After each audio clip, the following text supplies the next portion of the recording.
नमस्कार, आदाब, सत श्री अकाल। आप देख रहे हैं मत अभिमत और मैं हूं आपका दोस्त राकेश कुमार। मित्रों, बिहार की राजनीति में भयानक उठापटक चल रहा है और आज से नहीं, चुनाव के समय से ही। चुनाव में सरकार बनती है भाजपा और जदयू की, फिर बाद में भाजपा से जदयू अलग होती है, राजद के साथ मिलती है।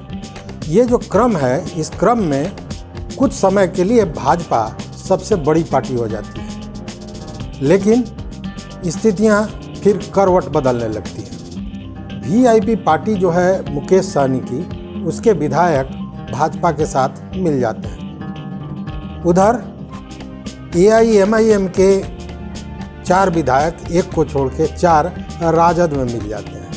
उसी तरह बीएसपी के 1 विधायक जदयू में मिल जाते हैं। इस तरह संख्या का जो ये खेल है, उतार चढ़ाव के साथ चलता रह रहा है। वर्तमान स्थिति देखें तो राजद के पास 78 सीटें हैं, जबकि मोकामा से जो उनके एक विधायक थे अनंत सिंह, उनकी सदस्यता समाप्त हो गई।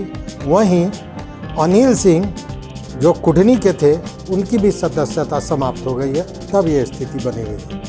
अब ऐसी स्थिति में दोनों ही पार्टियों की नज़र उपचुनाव पर लगी है। उपचुनाव जो गोपालगंज और मोकामा में होने वाला है। चुनाव की तिथि तय है, 3 नवंबर को चुनाव होना है और 6 तारीख को उसका रिजल्ट आना है। अब इस 2 सीटों पर सभी पार्टियों की नज़र है। सभी पार्टियों से मेरा मतलब है कि गठबंधन और इधर भाजपा। महागठबंधन के साथ जदयू और कांग्रेस है और दूसरी ओर से भाजपा है। अगर ये जो दोनों उपचुनाव है, इसका दोनों सीट भाजपा जीत जाती है तो भाजपा और राजद दोनों बराबर हो जाएंगे। दोनों के सदस्यों की संख्या 78 हो जाएगी। वहीं अगर एक सीट भाजपा जीतती है तो 69 राजद हो जाएगी और 77 भाजपा हो जाएगा। मतलब 2 सीटों का अंतर हो जाएगा। लेकिन अगर दोनों सीट राजद जीत जाती है तो दोनों के बीच का फासला 4 सीटों का हो जाएगा, 80 हो जाएगा राजद का। ऐसे में ये दोनों सीट बहुत महत्वपूर्ण हो गया है और दोनों ही सीट पर दोनों ही पार्टियां पूरा दमखम लगा के चुनाव लड़ना चाह रही हैं और लड़ रही हैं। उसी हिसाब से उन्होंने प्रत्याशियों को भी उतारा है। पहले गोपालगंज की बात लेते हैं। गोपालगंज सीट भाजपा का गढ़ माना जा सकता है, क्योंकि 4 बार से भाजपा उस सीट पर काबिज रही है। गोपालगंज में सुभाष सिंह जो भाजपा के प्रत्याशी थे, उनके निधन के बाद यह सीट खाली हुआ है। गोपालगंज जो लालू प्रसाद यादव का गृह जिला है, वहाँ पे सुभाष सिंह का बहुत अच्छी पकड़ है, लोगों में उनकी बड़ी लोकप्रियता थी। लेकिन एकाएक उनके देहांत के बाद यह सीट खाली हुआ और यहाँ उपचुनाव हो रहा है। इसी का लाभ लेते हुए भाजपा ने गोपालगंज से सुभाष सिंह की पत्नी कुसुम देवी को मैदान में उतारा है। यहाँ पे भाजपा की ये सोच है कि एक तो भाजपा की पकड़ थी वहाँ, मतलब सुभाष सिंह की पकड़ रही है, और सहानुभूति की वोट भी उन्हें मिलेगी और ऐसे में वो किसी भी दूसरे को मात देने में सफल होंगे। जबकि दूसरी ओर देखें तो एआईएमआईएम के असदुद्दीन ओवैसी ने भी वहाँ एक कैंडिडेट खड़ा किया है, जिनका नाम है अब्दुल सलाम मुखिया।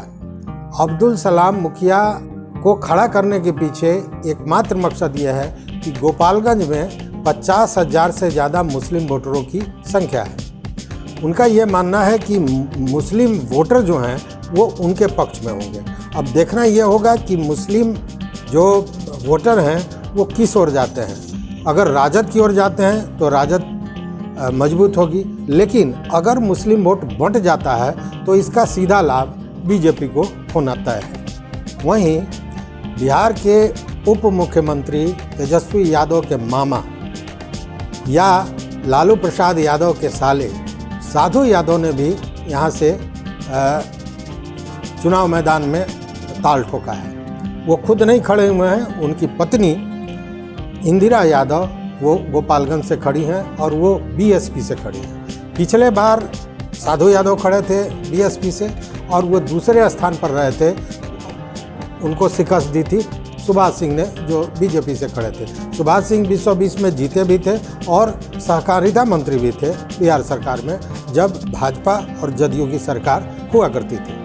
अब देखना यह होगा कि गोपालगंज में कौन भारी पड़ता है। चूँकि साधु यादव पिछले बार दूसरे स्थान पर थे, सुभाष सिंह जीते हुए कैंडिडेट थे भाजपा के, जिनकी पत्नी इस बार खड़ी हैं कुसुम देवी, और उधर से इंदिरा यादव सुभाष यादव की पत्नी भी खड़ी हैं। अब राजद इसमें कौन सी गोटी खेलता है ये देखने वाली बात होगी। लेकिन ये तो दिलचस्प था ही, इससे ज़्यादा दिलचस्प होने जा रहा है मोकामा का उपचुनाव। मोकामा का उपचुनाव इसलिए कि मोकामा एक तरह से यूँ कहें कि वो कहते हैं ना हरि अनंत हरि कथा अनंता, तो उसी तरह मोकामा में अनंत सिंह और चुनावी कथा अनंता की तरह ही स्थिति थी। पिछले 4 बार से अनंत सिंह चुनाव जीतते रहे हैं, जिनको मोकामा में छोटे सरकार के नाम से जाना जाता है।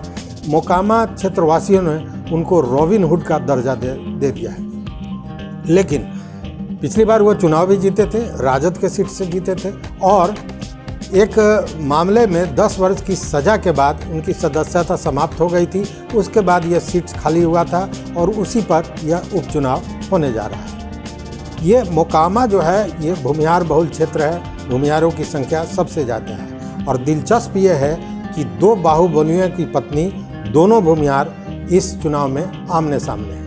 एक है अनंत सिंह की पत्नी, छोटे सरकार की पत्नी नीलम देवी। नीलम देवी पिछले दिनों पटना उप मुख्यमंत्री तेजस्वी यादव से भी मिली हैं, उनका नामांकन भी हुआ है। और पिछले 4 बार से चूँकि अनंत सिंह वहाँ से जीतते रहे हैं, चाहे वो किसी पार्टी से लड़ें या निर्दलीय, जीत उनकी ही होती रही है। लेकिन दूसरे पक्ष से खड़े हैं बाहुबली नलिनी रंजन शर्मा उर्फ ललन सिंह की पत्नी सोनम सिंह। सोनम सिंह इसके पूर्व भी अनंत सिंह के सामने खड़ी थी और चुनाव लड़ी थी, लेकिन वो हार गई थी और दूसरे स्थान पर थी। इस बार फिर वो खड़ी हैं, लेकिन इस बार वो भाजपा के टिकट से खड़ी हैं। आपको याद होगा 1995 के बाद भाजपा ने मोकामा से अपना प्रत्याशी कभी नहीं दिया।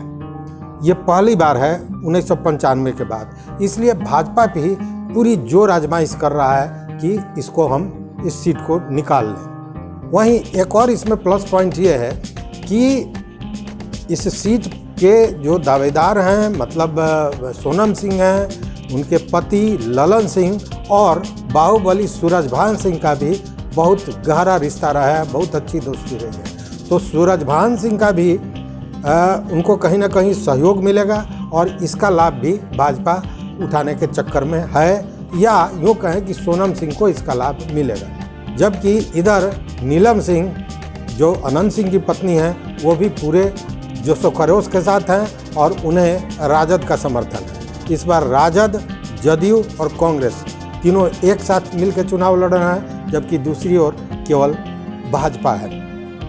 परिदृश्य बदल गया है।